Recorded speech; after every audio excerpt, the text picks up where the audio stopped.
And we are live, and I am excited tonight to be sitting next to, in figuratively speaking, with Damian Fulton, or as he made me say in a French accent, Damian Fulton, tonight to talk about his immense amount of amazing work that is out in this world, to talk about the ukulele project that he's a part of, and just really just to talk to this amazing artist to learn more about how he got into the business, everything that he's done, and maybe dig a little bit into the poster he did for Eddie Vedder. But before we get too far ahead of ourselves this evening, let's start with a simple question of, Damien, how are you doing today?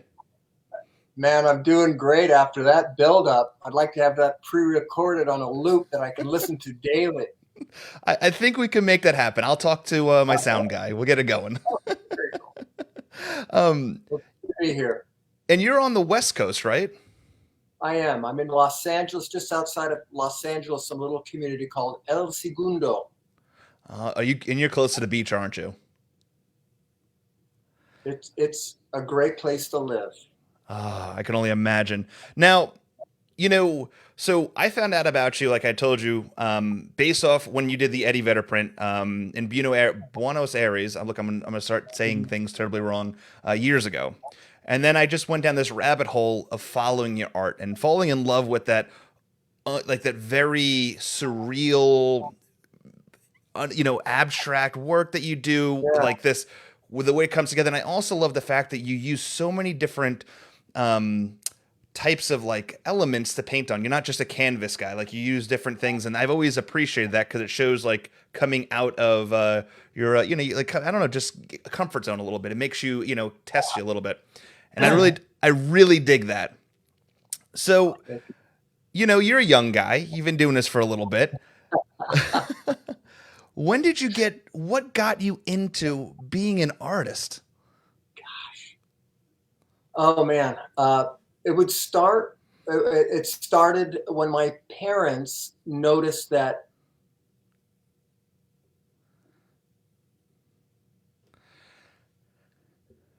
Oh no. back in the day, I was doodling, and there's a story that apparently I took my oatmeal and dumped it out on my tray, high tray, and started doodling with my finger as a kid, making designs. So early finger painting oatmeal or something.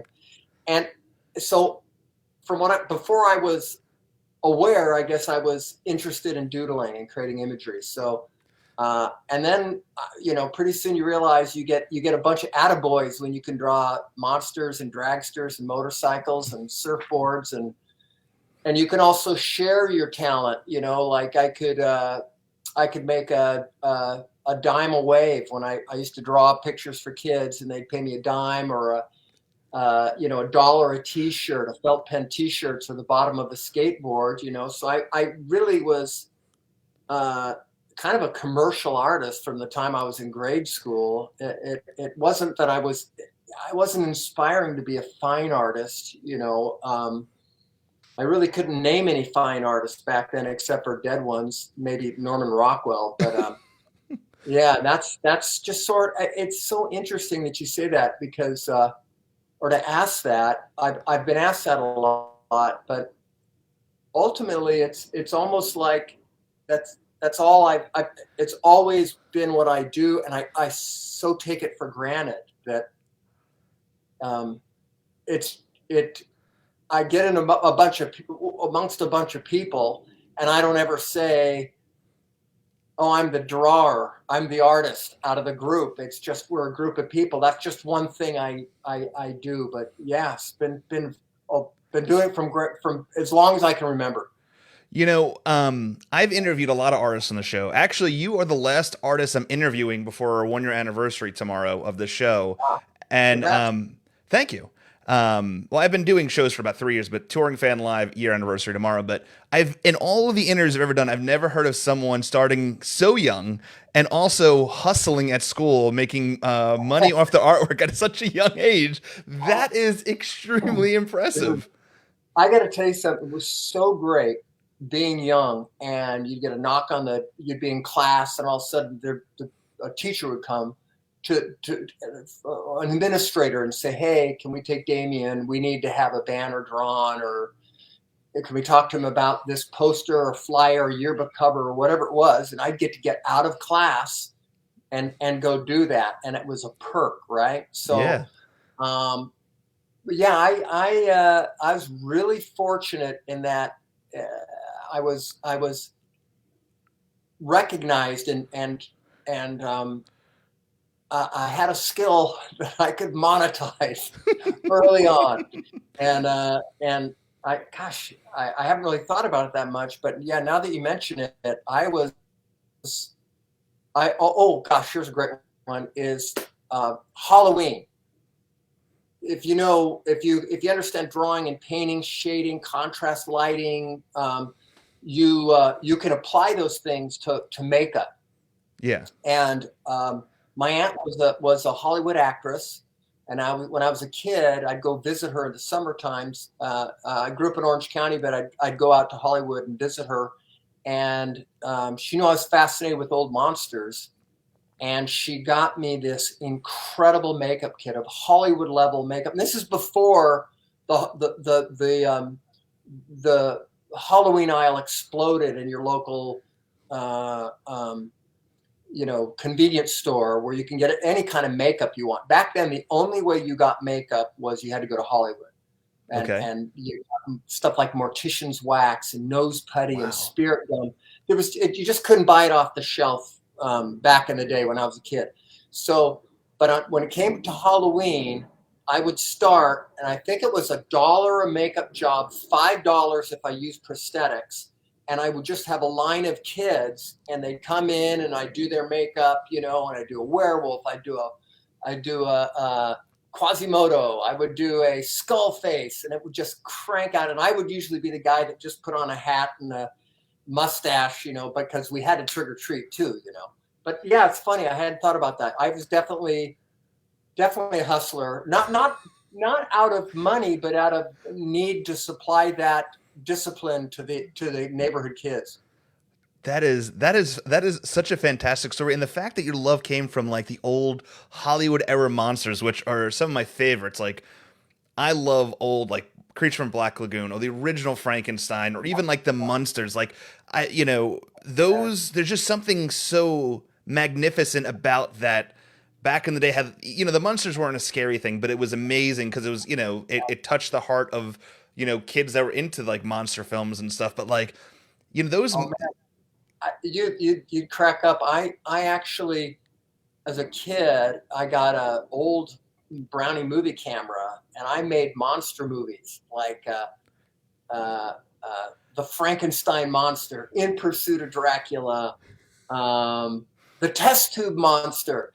And it was an opportunity for me. I would do the titles, and I'd shoot them all, and using all neighborhood kids and my mom and everybody, and but it gave me a chance to do monster makeups. Right, I was always the monster, and yeah, but all based on that Universal horror monster era. There was just something so special about it because what I loved about that was like you could watch those and be scared, but they didn't have to like I don't know like I think back to like the Mummy, Yeah. and if you think about like the stare, or no, it wasn't the Mummy. Yes, it was the Mummy where he does that stare. That there's that scene of like through the eyes.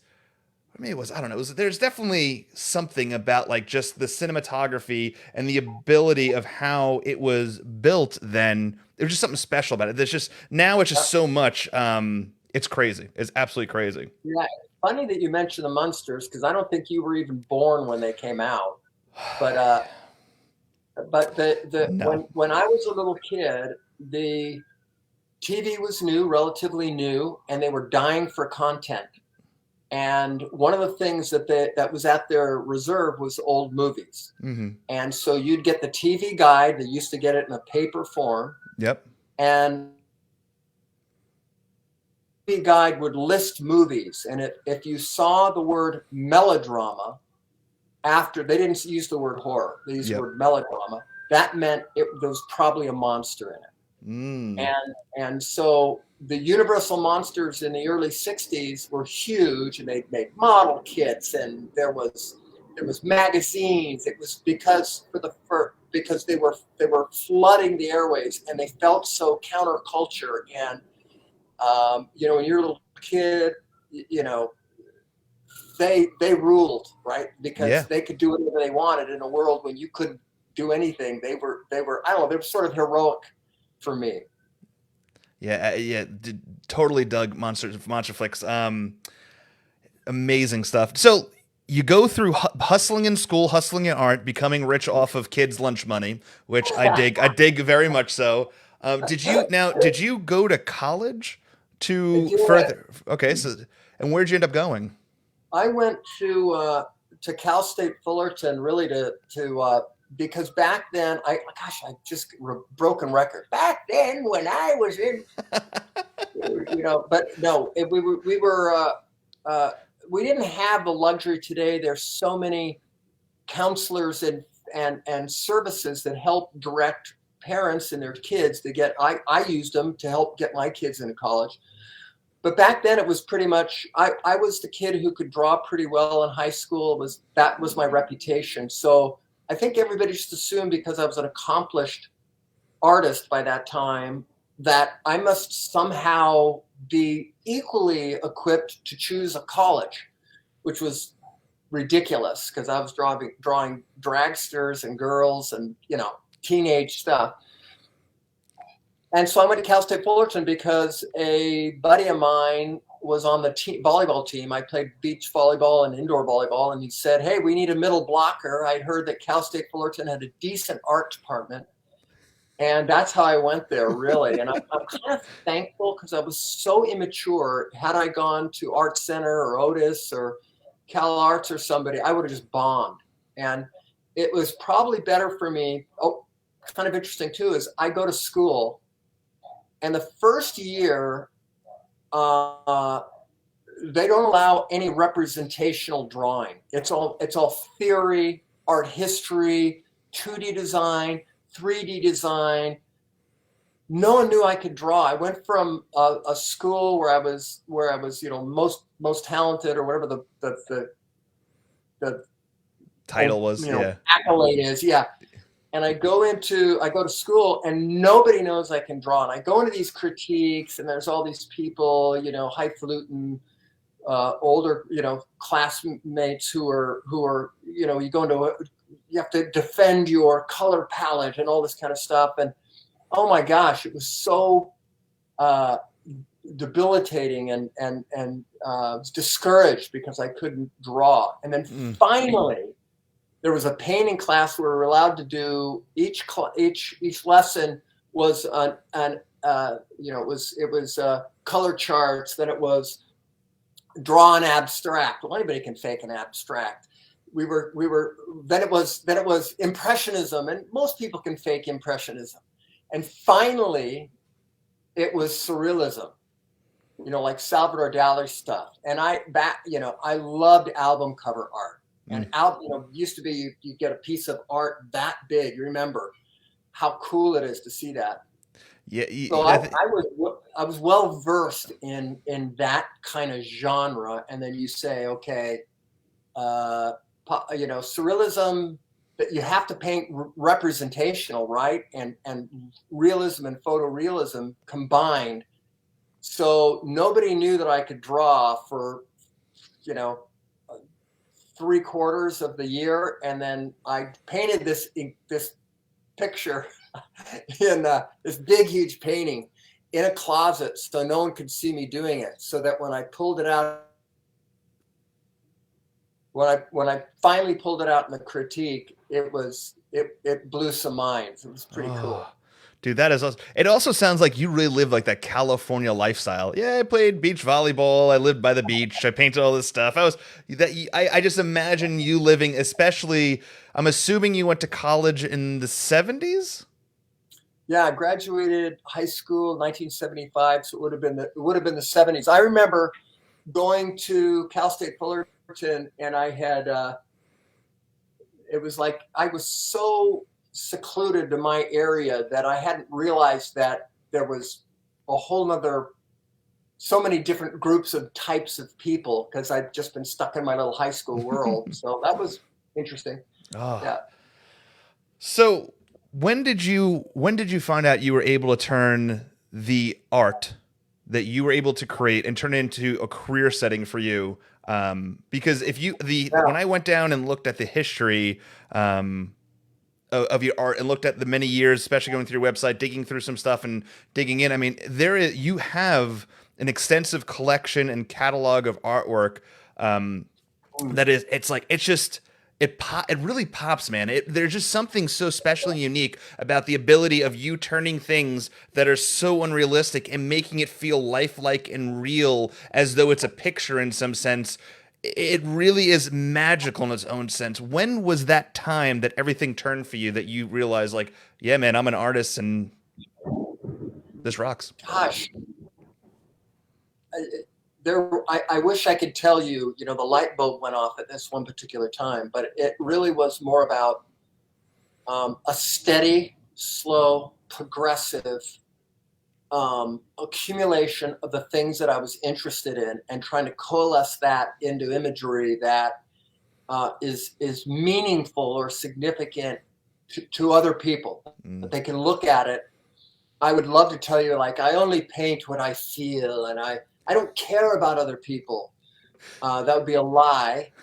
And I would prefer, I don't want to, I'm not trying to, just satisfy everybody. But I would say that what I remember is I started getting paying jobs in college.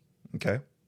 Where they were big enough that I um, superseded any job. I never had a job after, I had a couple jobs in high school. I never had a real job uh, after high school because, like, I worked at a pizza place.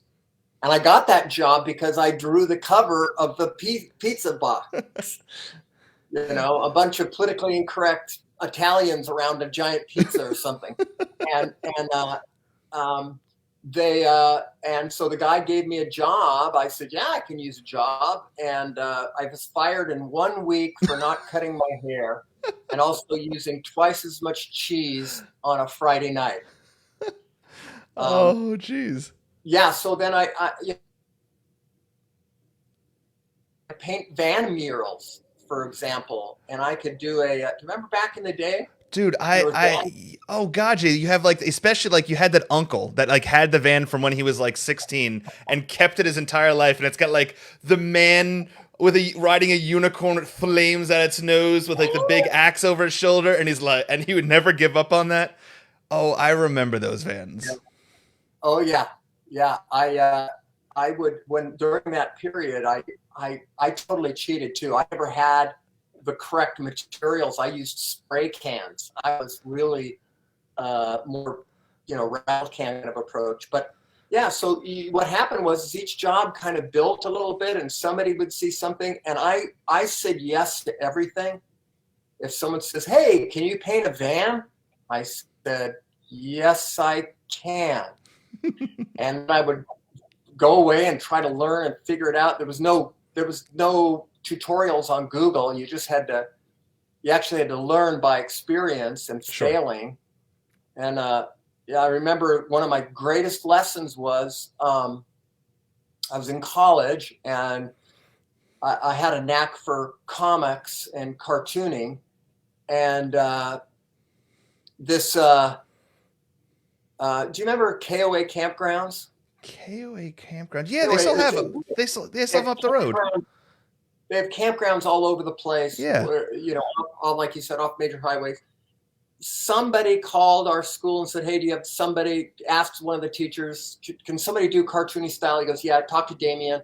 I talked to this guy directly, and he goes, I got this. This. We're going to do a brochure. It's going to be a map of the United States. There's going to be in every state where there's a KOA campground. You'll do something funny. California will be a guy in a wave. Texas will be a guy in a buck and bronco. New York will be the. He says, come up with stuff. Statue of Liberty camping. Whatever you want to do." And so I went, okay, this is really good. I'm going to kill this thing. And so much time on it. I spent way too much time on it. And here's where the lesson came through. He finally says, okay, I need the artwork, ready to deliver it. Show up, I'm super proud. Always put a piece of tissue paper on the front so I could do a literal unveiling, little Mm-hmm. presentation is important. And the guy goes, man, this is great. This is amazing. This is so much better than what I was expecting. I'm going, oh man, I'm just pumped up, I'm an artist, And then the guy goes, and then I go, well great, um, when do I get paid? He goes, paid? I go, yeah, for all the work I put in. He goes, I got $50. And so I think I worked it out. It was like, I made 25 cents an hour or something. Oh. And he kind of laughed at me and said, we never negotiated a price. You get what you get what I had. And then, took the artwork, never saw it again, but I learned, again, it's one of those things where you start learning and you figure out it's not a bad idea to get the specs of the job, how you're going to get paid, and get it in writing in advance. I know that sounds super cliche, but I'm telling you, agreements in advance really help, so you don't have those disagreements down the road. Yeah, 25 cents an hour just isn't going to cut it, especially for the quality of work you put out. I can only imagine. I'd have been pissed Yeah. myself. Yeah. And the way you were talking about painting on multi mediums and just kind of taking it, that's one thing that I've always appreciated about you. And going back to what we were saying earlier, how I found out about the fact you painted multiple mediums and stuff like that was the first time I ever heard of you. Because of the world of art that I'm in, was when you did Eddie Vedder's print. And I'd love to learn more about that. Like, how did that come about? And where did that design element come from? Are you talking about the Pearl Jam? Yes, the Pearl Poster? Jam print in Okay. Buenos Aires? Yeah. Um, Pearl Jam's bass player. His name is dropping. Jeff Um, Ament.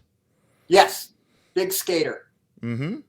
And he had seen the artwork that I'd done that was surf related, and I got the gig the Pearl Jam has got an incredible legacy of gig posters. They're hand silk screen. They're fantastic. So it was pretty exciting that he asked me. I mean, that I got to do that one. But what I knew was I wanted to do something that would be really iconic and clear. And because one of the things is there's some posters that are so detailed, really to make out what's going on, you got to be super high and on acid and mushrooms at the same time. So this one, I just want to do something really graphic and striking. And I always like that image of, I think it's Bruce Springsteen, and it's a back view, and he's got a guitar slung on his back. It just, you don't even see his face, that album cover. So I try to do things that I haven't seen a whole lot before. And somehow in a sketch, the idea of a guy in a tube with a guitar slung on his back like he was going somewhere. And in the distant horizon, I put the cityscape of Buenos Aires. So that's how that came about. One side note on that, when you're drawing, you're using the right side of your brain, which is visual and not analog and not spelling focused. So I do this. The idea was Pearl Jam was in the foam, the curve of the wave right here said Pearl Jam, and all the foam and the bubbles and everything. And I completed it, and I inked it, and now I'm breaking it into color separations for the printing. And someone looks at it. It might well have been through. Everybody's seen it that needs to approve it. And then somebody randomly walks by my desk and says, "Hey, you spelled Pearl wrong." What? I had spelled Pearl Jam wrong, Pearl, and luckily I was able to, just before it was sent off to get scanned, I did a giant patch, old school, because it was a practical thing. It was actually ink on paper. It's not wasn't digital, the black and white line art. So I had to do a classic patch where you cut out an area, you replace the exact area with a patch, and then you recreate the exact line stroke. So somewhere out there, somebody has the original artwork, and they're probably wondering, why is there a trap door? It looks like a trap door on there, because it was because of my inability to spell. Oh my God, that is that is funny. But sometimes listen, I can barely spell anything. Like so I understand. I sometimes have the education level of a first grader where I can barely spell even my name. So I get it. But Well, that's a great and spell story. check doesn't help, does it? The autocorrect. No. So No, because I've sometimes just gone downhill. you spell a wrong word. You spell a word wrong so many times. Your phone's like, I guess this is right. We're just gonna roll with it, and then it just keeps consistently misspelling it. But Yeah. man, That's, yeah, he wants to do that. oh, Yes, I'm helping him. AI is helping yeah, it's Anthony helping. spell words wrong. Yeah, no. Oh my God, it did that for the longest time. I spelled episode wrong for years. I spelled episode wrong. So my phone's like, fuck. I mean, I guess he's spelling it right and we're wrong. So I had to like literally like watch a Google video how to misspell the misspelling in the damn phone so that it would spell episode correctly. Oh my God, man, that's crazy. But no, it's interesting you're talking about how the screen printing process works.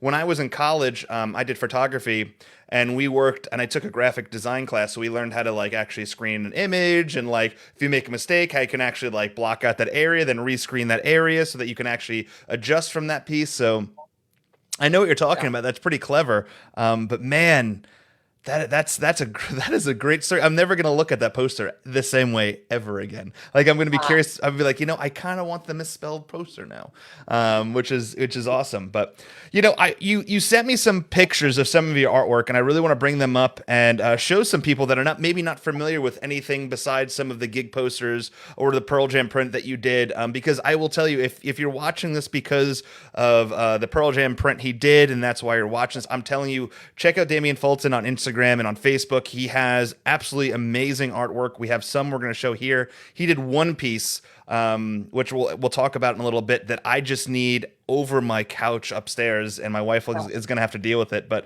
let's start with getting some of these pieces up, and we can talk about that as I. this is going to be a good surprise. Let's see what they are, and let's see if I remember. I sure hope they're all my pieces and they're not some other artists. That would be embarrassing. All right, ready and over. All right. Uh, this one is I'm trying to remember the name of it. Oh my gosh, I can't believe I've got a brain fart. But this is again showing my love for cars. That era when cars were all different and designed and interesting, and there was a lot of customization in Southern California, the car scene, and surfing, and together it's so iconic. This model kits were made with monsters and hot rods, and so what I thought was kind of funny is this water-based creature coming on land, and of course the gill man, the creature of the Black Lagoon, would need to be. If you notice, there's bubbles coming out of his Oh, his mouth. Yeah. mouth, because his. If you look at it, it's like a fishbowl. The design is like a fishbowl. There's some detail in there. He's got a harpoon. I don't know if you noticed that. Yeah. The exhaust, there's some netting off it. The exhaust sort of looks like it could be little barnacles and things, and even the grill and the eyes have sort of a creature of the Black Lagoon look, and so that's sort of it's that idea when the two eyes lock, the sound of the car comes by, the girl swings her head, and boom, that California moment is Yeah. frozen. Yeah.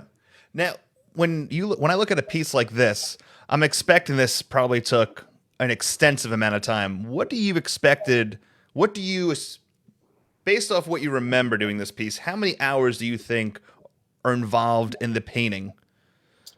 You're going to, this is going to sound unusual, and it's not advice for anybody.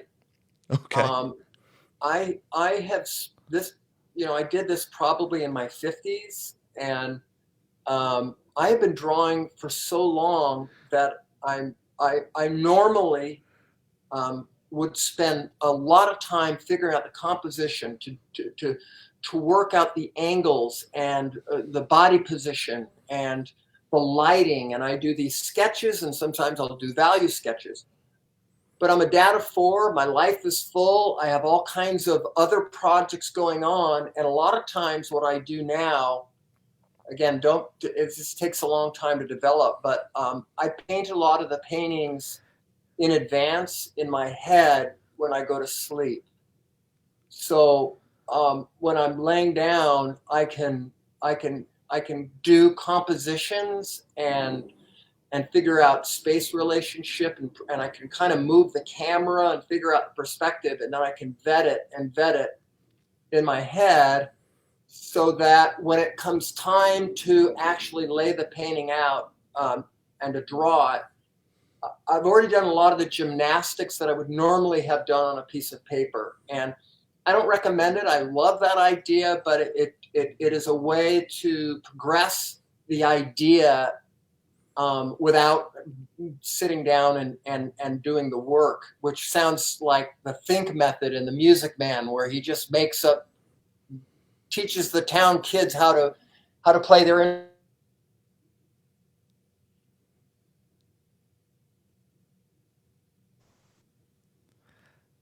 Oh, so let's go to another piece.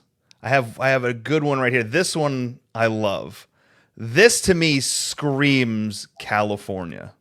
Ah, I love it. Well, thank you. This piece, this is a classic Norman Rockwell story, and for any of you guys out there who don't know who Norman Rockwell is, check it out, because he really defined this sort of optimistic view of America, and um, did in a single drawing could tell a whole story.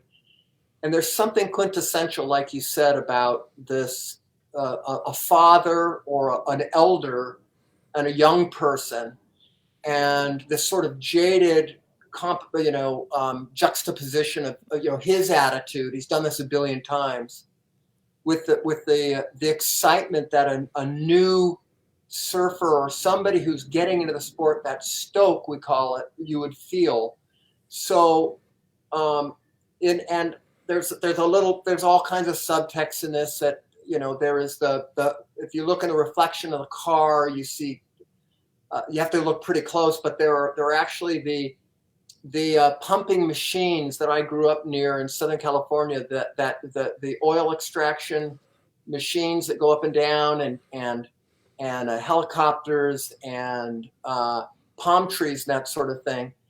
So there's something about the dark figure in the background, and this kid in this white shirt with this weird duck on it, and then the way that I sort of wrap that composition up is this classic circle that was from the Saturday Evening Post, that Norman Rockwell would use, and it sort of helps focus your eye on the story. But I just love this kid right now, by the way, that I took pictures of him and I studied him for this painting, and he's now a police officer in El Segundo, a grown guy. So yeah, time moves on.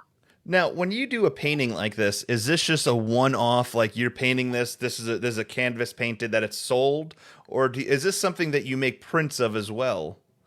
Yeah, it's the original is sold, and then I keep a nice high quality, high res image that I can make prints of. And eventually I'll be opening up an online store for printmaking. Right now I have to do it custom. Okay. But yeah, and one of I just had it's not uncommon for a request to come for a print, and I don't have, I didn't realize the value and the importance of proper archiving and saving these images, because I did a big retrospective of a college in Southern California did a retrospective of my work a few years back, and um, I I had to go back and kind of do a CSI Damian painting and find a lot of those paintings, borrow them, package them up, get them into the gallery. Really? Oh yeah, never again. Never again. I need to do a better job of archiving these things. Yeah, in this case, this was an original painting that was sold in an exhibit, a solo exhibit. I think it was called Asphalt Tide. And yeah, I don't know where these originals are anymore. They're out there somewhere. So I'm assuming now when you make a painting, you make sure that you have that archive somewhere. So if you need a print to that, you don't have to be going CSI style to find out exactly whose wall it's hung Yeah, on. yeah, yeah. Now I'm gonna share one of my two favorite pieces. Though I'm not, this isn't my favorite yet, but this one is Okay. beautiful because it's an image and an image. It's not the one you think of yet. It is this one where, from farther back, you definitely see a skull. Closer up, you start seeing the imagery come together more, which is beautiful because I love art that forces you to come in to see the details, then stepping back and kind of bypassing what it is. You know, this piece really does force the eye to be like, all right, I know it's a skull, but there's more to it, and it brings you into the piece to appreciate everything that's in there, the fine details. So no, I love this. Oh, thank you. Yeah, I dig doing it. I love this one, and this isn't a new idea. I mean, there's so many guys. Uh, uh, um, Trying to think of. First off, I got to give credit to Rick Griffin, who is a great artist and comic book um, illustrator from Zap Comics in the '60s. Did a ton of Grateful Dead album covers. He's fantastic, big influence. But this idea of creating two things in one has been going on for a long time. It's turn of the century guys were doing that. But this one is sort of interesting because for me because there is a duality that's happening here between two surfers, and there's this in the water. There's for some reason there's this territorial thing, this short border against the long hair guy against the short hair guy, and there's a I don't know why there's that attitude in this in surfing, but there is this sort of um, I don't know, locals only feeling. And so that's sort of what this is showing is that comparison, side by side comparison. And the reason why the fish is in the middle with the headphones, if you look, that's because it made the perfect nose shape for a skull. And that's kind of the beauty about you could call it lazy. I mean, when I do a composition, I try to come out with a story so that when you look at the piece, you can see something out of it. But sometimes, and the beauty of pop surrealism, the sort of vibe that's happening today, or surrealism, is this sort of odd comparison of two things. I put two things together because of the shape or the color or the fit. And then later on, there's like this, realization that by putting those next to each other, I was saying something bigger that I didn't even realize and intend. So there is kind of a happy accident that happens sometimes when you allowed some of this to happen while you're painting.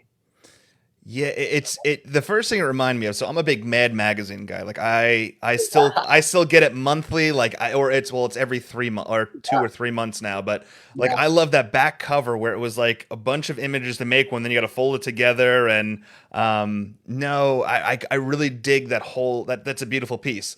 But most recently, you posted a piece that just blew me out of the water. As a huge David Bowie fan, and Monster fan, like we talked about, you put a piece out that blew my mind. With David Bowie being front and center, the Wolfman being a surfboard, you have the acoustic guitar in the background. Like, there's so many elements to this piece. Like, I don't know how the hell I'd convince my wife to let me put this in the living room, but I'm good at persuading. But like, this is, and the length of it, like, this is a beautiful piece. Oh man, thank you so much. It's an important piece for me. It's my most recent piece. And a little story, couple. It's just so interesting how life plays out. I've been in China for 2 months working on an installation for a theme park, the media around a theme park. I'm a creative director for high-end experiential places, agencies, and use all my art and composition background to the content come to life and look great. For that was for How to Train Your Dragon. Anyway, while I was doing that, I came back and I had done a charity event where the winner of this auction, this hoity-toity auction to raise money for schools, I said, you get a day of Damian painting on your kid's wall, your living room wall, whatever you want. I'll do a mural. And so I get back from China and I know I want to knock that out because it was getting overdue. And at the same time, I got an invitation from the Huntington Beach Art Museum for a juried show, which means you have to submit your work. The judges have to look at it. And then, you might get in. And the theme was surfing the Pacific Rim. And so I thought, oh my gosh, this would be a great show, a legitimate museum. I got to get something in that show. Time was running out because there was a deadline. I called the person who won the mural and I said, hey, I'll make a deal with you. If you let me paint a painting, not a mural, the bad news would be is you're not going to get it right away, because if it gets in the juried show, it's going to be up there for months, for all summer. Sure. But I promise you, I'm going to put way more time than a day into it. So what I did was, and he agreed, and so that's part of it. But what happened was, when I got back from China, there was so much work to do that I had to catch up on. There was other jobs that I had to deliver. So I was painting this. This was one of those drawings that I was doing in my head at night. And when I came down to transfer, I did a sketch, a small sketch about this big. And then in order to get it on this big canvas, I mean, this thing is like 80 inches wide, I had to divide it into, a classic technique is to grid something out, then you transfer from the whatever was in the small grid onto the larger size grid, so you don't lose your place in the drawing, right? Okay. But does that make sense? Are you tracking with how that's done? 100%. Yeah, because you're making it so that as you're painting across, you know where the pieces of fall and where everything is, so you're not overlapping or moving things over, so your spacing's all correct. Exact. Thank you. You said that much better than I did. But I am hauling through this. I am, every chance I get to paint this in between all my other jobs. So I'm measured this whole thing out. I'm doing my grid. I've sketched out this drawing. And as I'm drawing, as I'm transferring it now into the canvas, I'm running out of time. There's a deadline. And I've got to get this so I can start painting. As I'm drawing it out, I realize, wait a second. I look at my drawing and I go, oh no, there's two more squares on my drawing. Oh. I had miscalculated. And there actually was a longer composition in mind. And I just laughed. I said, oh man, God, you're so good. You just chopped off, hours and hours and hours of this project. So I slid everything over, and guess what happened? David Bowie ended up being almost the same. He was just one of many figures. And when I smashed everything together, he ended up being in the center. And so we talk about happy accidents. At that point, I took that, and then he became kind of the central figure, and I put this sort of halo. You can't see it there, but there's sort of this glowing halo around him, like he's a Saint David or something. Okay. And it just worked. I just got lucky. It's one of those happy accidents that worked. Man, yeah, I love this piece. It's so vibrant and colorful and beautiful and so surreal, but it makes you feel like a day at the beach. It just, I don't know, man. That piece speaks to me. I'm glad you get it. I had so much fun with it. Everybody is moving um, across the canvas in the same direction except for one figure, and I don't know if you can see him. He's right behind Bowie. He's the only figure that's not traveling in that direction. The helicopters, everything. And he's a guy on social media, on his phone. And that was my Oh, little jab at missing out you on know everything around you. just having a virtual life. Yeah, as you're looking at the piece, it's almost as if he is 100% missing out on everything going on around him, missing out on all this day at the beach stuff, and he's just so locked into his phone. That's beautiful. Thank you. One thing I did want to talk about tonight too was you are a part of, and I think Karen's watching. I know she was on here in the beginning, and Karen is a part of the Project Matters. It is the nonprofit that we are raising money for in September. The night before See Here Now Festival, we are doing an event called Shorestock, where we are raising money for the Project Matters. It's an organization that is using its funds. It's a 501c3 nonprofit charity to give instruments, music lessons, help funding a band. It gives people the ability that don't have the finances to get themselves up and running, whether it is to learn an instrument, whether it's a band that needs that extra help and that oomph to get through the door. And Karen is absolutely an amazing person. Oh, she is here. So we did this. Damian, I emailed and I said, "Hey man, I'm doing this ukulele project. I know you do a bunch of different mediums." I gave him the spiel, and he came back and is like, "Yeah," like it was just like, "Got it."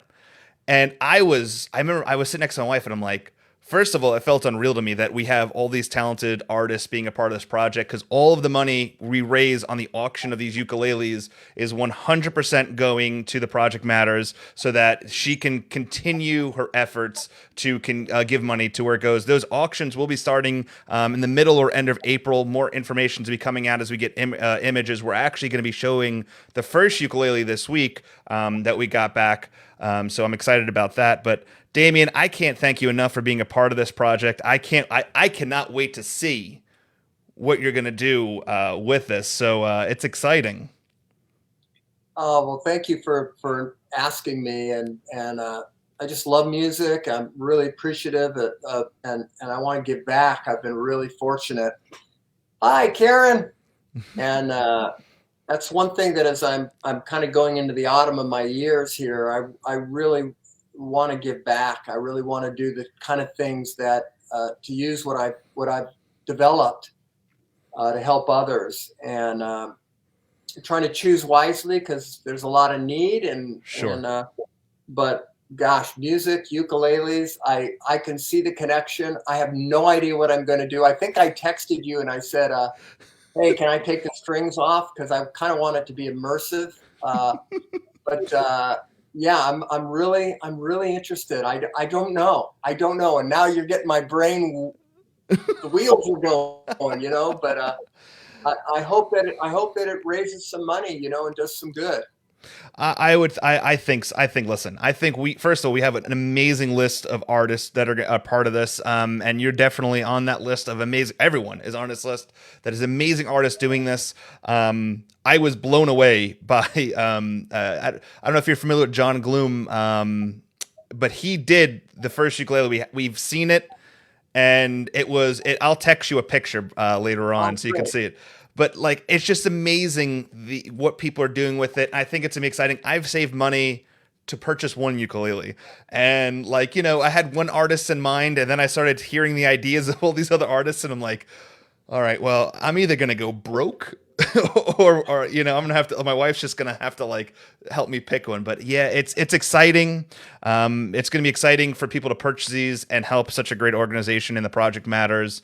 So it's pretty awesome. I can't wait, and I'm also excited that you were like, can I take the strings off? I want to see immersive. I'm like, oh man, like what is this gonna be? It's gonna be exciting. So Damien, I can't wait, man. I can't wait. But yeah, so for anyone who doesn't know about the project, there more information will be posted this week about John Gloom's ukulele. So we'll be showing that this week. The auction will start in the middle of August. We'll have more information about that. And the auction's going to end on the Friday before See Here Now Festival as we do Shore Stock, which is an event in Asbury Park that we're going to be doing. Oh, we lost John. I don't know if his internet dropped off or... Oh, he's coming back. The beauty of technology. I know it. Hold on, I'll get you back on it. Let me swap this screen real quick. So yeah, so we're going to be doing Shore Stock in September. That's when the auction is going to end that same night. And on Shore Stock, Karen and the Project Matters and the Touring Fan Live staff are going to be there with a bunch of musicians that are going to be performing, including musicians from the Project Matters that have actually gone through the process of getting funding, getting instruments, getting lessons, and getting to that point. So those people are going to be performing there. And we're going to be there to raise money and do some fun stuff. So this is like a whole big thing, and I'm excited for it. And I'm so excited for you to be a part of this and super grateful. Tell John Bloom that gauntlet has been dropped. You know what? I'm going to... I hope, I really hope that this is...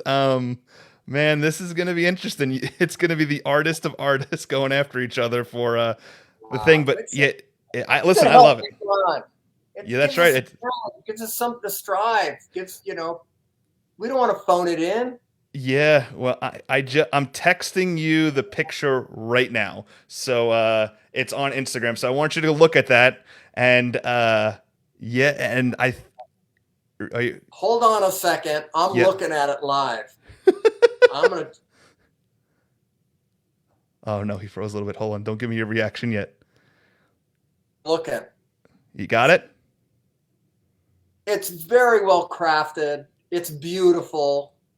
It really is gorgeous. Okay, yeah. I'm inspired. I'm so inspired. I like some things that he did. Yeah. I'm not going to show it to you. I could flip this phone right now and show your audience, and it would be like a spy photo of a new car, but I'm not going to do that. But I am searing this image into my mind, and I now have to go up to 11. Oh man, That's love good. This. Thank you for sharing that. Yeah. I can't wait to share everybody else. It is beautiful though. It is. It was great stuff. Well, listen, Damian.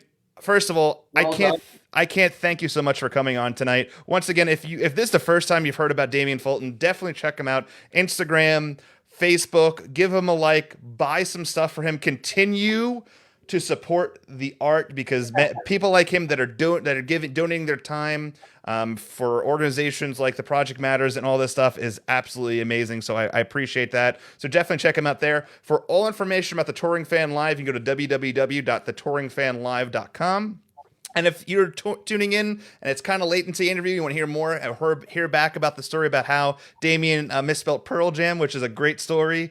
We can watch this video on our YouTube channel, be posted tomorrow, or you can listen to the podcast on anywhere you listen to your favorite podcast. Just look for the Touring Fan Live and remember to subscribe and like. Damian, any final words or words of inspiration before we sign off? For all those artists out there, learn to draw before you decide to jump into Impressionism. It's the best foundation you could ever have is be a good drawer, and then you can screw it up all you want. For those people out there that love art and are supporting the art, I think it's a beautiful thing to do. If you're thinking about sending your kid to college and to do an art career, make sure it's him or her that wants to do the art career, not you. I can't imagine a parent that would say that that's a good idea right now. But other than that, be good to people. We're here for a short time, and there's an opportunity to make good while we can. All right. Well, listen, keep an eye out for Damian Fulton, as he's going to be posting soon a page where you can purchase his art. So that'll be coming soon. We'll make sure we post that on all of our social media so you know when to go live on that. Damian, hang tight as we end the show. But as always, thank you for tuning in to the Touring Fan Live.